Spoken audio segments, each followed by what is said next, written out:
Hebu tazama mashabiki waliosafiri kuja hapa kutoka Tanzania mpaka Malawi. Siku 3 wamekuwa barabarani, siku 3 kwenye kosta. Wengi wao wameingia leo alfajiri.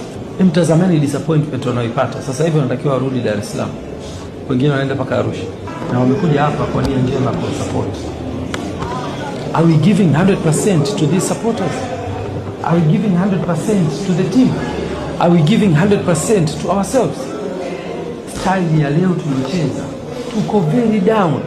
Yani tumeingia kwenye intensity na ile pace ya kwao.